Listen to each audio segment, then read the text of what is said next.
Okay, so we have focused our downstage center position. And this is thinking in terms of like where the speaker would stand. Right. Problem is, how many of us have a speaker who always stands in the same place the whole time? No one, No ever. one. Very, very Right. few, yeah. So we need to take this principle of focus and create a wash across the whole downstage section of our platform. So how do we go about doing that? What happens in between the lights to create an even wash? I think this is probably the point that people struggle with the most in lighting for video, or even just lighting for live on a stage. I'm excited about this topic. We've prepped for this, obviously, a little bit. So you can see on the ground, I've got 3 marks laid out. I've got the one I'm standing on and the one out to each side. What we've done is created our own little wash in here already. This is obviously a studio, so we didn't get super big, but I took 6 fixtures, on the truss up here. We've already done a pre-focus for this. Now, even though if I'm focusing on a wash, I still want to know ahead of time, what is the home position for each fixture? Where do I focus that? You can, but it doesn't work well to just focus one and then build from there as you go. So here's the way I go about that. First, let's kill our wash real quick. And give me fixture number 2, please. So fixture number 2 is just focused on me right now. I know it's for this position. And we've got a soft edge, diffusion filter in it. So you can't see the edge very well, but as I put my hand out, you can start to see the intensity die off some. This way it may make a little bit more sense. It starts to get dark the farther I go. You notice that correlates pretty well with these outer hash marks in the ground. So these are ellipsoidals that have 26-degree lenses in them. I know just from dealing with photometrics of ellipsoidals a lot that at this distance, I'm going to end up with about an 8-foot wide beam when we're all done. So what I did was decide first, where is my center stage going to be, which that's obviously where I'm standing right now. And then to start out, I measured out 4 feet, so 8 divided by 2, in each direction from that. And I didn't have to get a measuring tape or anything. This doesn't have to be dead on exact. But I measured that out, paced out 4 feet, and I'm now at my outer hash marks. Here's why this matters. To make a wash feel even and not have a bunch of dark spots, you have to be very careful about how many lights are overlapping together.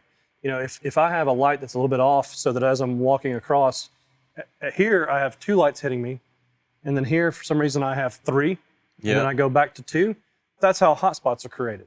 Or the inverse, maybe through here I have 2 hitting me, and then here I get to 1 for a minute, and then I go back to 2, that's how we create a dark spot. So what I did first, measured out my spacing. In this case, that just happens to be 4 feet. That is not always the case.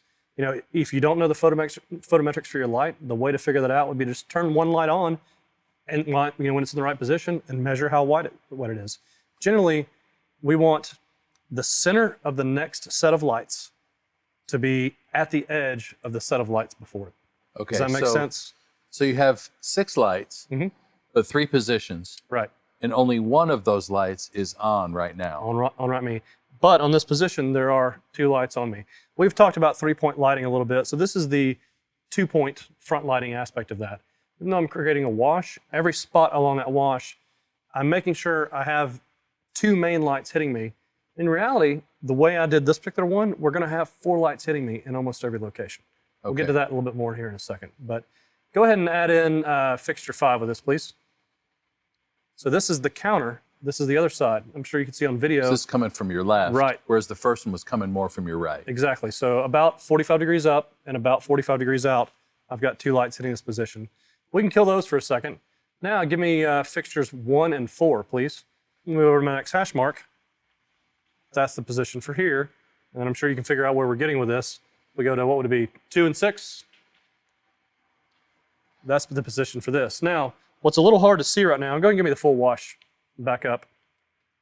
And actually kill fixtures 2 and 4. Sorry, 2 and 5. Okay. We killed the fixtures that were focused on this spot.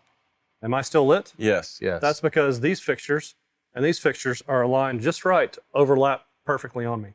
So that 4-foot overlap covers in case anything gets missed or maybe a fixture goes out. Yeah. You still have coverage. Right. We may have a dip at that point. We may have a bit of a dark spot, but you're not going to have an absolute complete black spot. So go ahead and give me the full wash back. And that was because the edge of the adjacent light hits the center of the next light. Right. So if you could see the circles of these lights perfectly right now, you would see a circle that came right through here, Yep. and you would see another one that came right through here and just hit perfectly right where I'm standing at. And then the inverse would be if you saw only this position, you would see its circle coming right through that hash mark, that hash mark. So again, this is a very small example of this, but you can scale this a lot.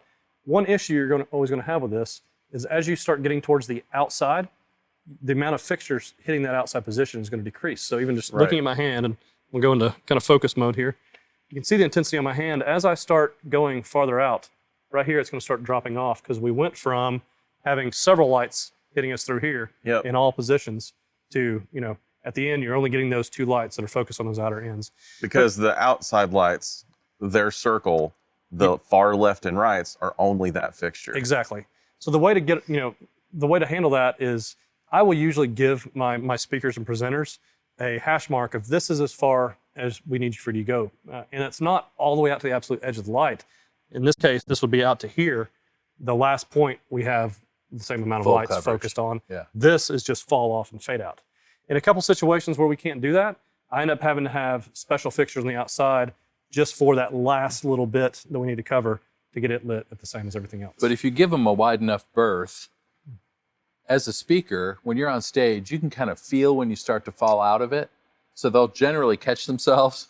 They but can. sometimes they don't. Yeah, So they should. They don't always. So yeah, what we do, we get everything focused nice. I'll do a general hand check like you guys have seen me doing some to make sure things feel even. And the very last thing I do, because even in this, we still have some places where you're just going to have a little bit hotter lights in other places. Center stage almost seems to be almost always where a lot of that happens because that's where you tend to get the most lights starting to converge with each other. So the very last thing I do is grab my light meter, start doing a general check. As I mentioned in our video about light meters, I'm usually looking for around a 10-foot candle variance across it, or less than 10-foot candle variance. If I'm within that, no camera, no eye is really going to be able to see that difference. Once we start getting outside of 10-foot candles is where we start having issues. So, I will walk and, right there we had about a 20-foot candle jump. So if I was fixing this for a real wash, I'd have my lighting programmer drop. In fact, let's just do this. Give me fixtures 2 and 5 down 10%, please. So what happened is the lights focused on this specific area where I am, which is where I encountered that big hot spot. We're now decreasing the intensity a little bit. and that's because you've essentially got 4 lights on that spot Right. rather than just the 2. So that fixed it right there. I'm now within exactly a 10-foot candle difference as I'm walking across this. So could that also come from old bulbs, new bulbs, It can. It can gels even be, that are old? we're going to talk about optimizing a light in another video. Okay. And even some of the older conventional fixtures, if you just don't have the bulb optimized right, in its spot in the reflector there, it's going to give you a severe hot spot in one part of the fixture. As we were setting this up today, we had one fixture where the bulb hadn't gone bad, but there was just something weird about the light. We couldn't get it looking the way it's supposed to look. We popped it open. A little bit of the filament was in the wrong place in the bulb, and it was making that particular light look different. Wow. Well, I think I read a book one time about, don't build a house on sand. Something about a foundation matters. It's a good book. Yeah. I like the second half a lot better than the first. But it's the same thing here. You have to make sure the foundation of what we're starting with is right. And it's your problems are just going to compound as we go on if you don't have all the little specific parts balanced where we start. Okay, let me just throw out something. You tell me if I'm right here. So in theory, if we know our position where our front light is going to be, the angle of the lenses, and how many of them, we can actually predetermine just with geometry where these edges are going to be. Absolutely. We do So that all the time. Do you mark out that ahead of time in your plots and hey, here's the range? To a point. Yeah, we usually do some general math of figuring I have this much space on stage I need to light. The lights are this far from the stage. So that tells me what lenses I need to put in the lights. I also know about how bright I need it to be. Right now, we're actually lit a lot brighter than I would ever light for a real video situation. For people that are curious, we're reading about 100 to 110 foot candles in this location. If this was strictly a video shoot, I would knock us down into more of like the 25 to 35 foot candle range. But this shows up a little bit better just for training. But I will look at that distance, decide what level of intensity I need to be, and then figure out how much I want to space my coverage. Sometimes having smaller pools of light is nice so that if you do want to just have your pastor lit in one area, you have fixtures already designed to do that. We could just turn off the other 4 fixtures and now just have a nice 8-foot wide area lit here. Or if I want to use less fixtures and make the focus easier on myself, as long as I can get enough intensity out of it, I could go with a wider spread lens. So these are 26-degree lenses. I could go with a 36-degree, a 50-degree, and then instead of having 8 feet, I'm going to have much more as we go. Not as many lights to focus, not as many lights to buy. It's just all about doing the math and the photometrics, and which is another video, and making sure we know how much we need to have. And there's just lots of factors that go into that. Cool. It's really good.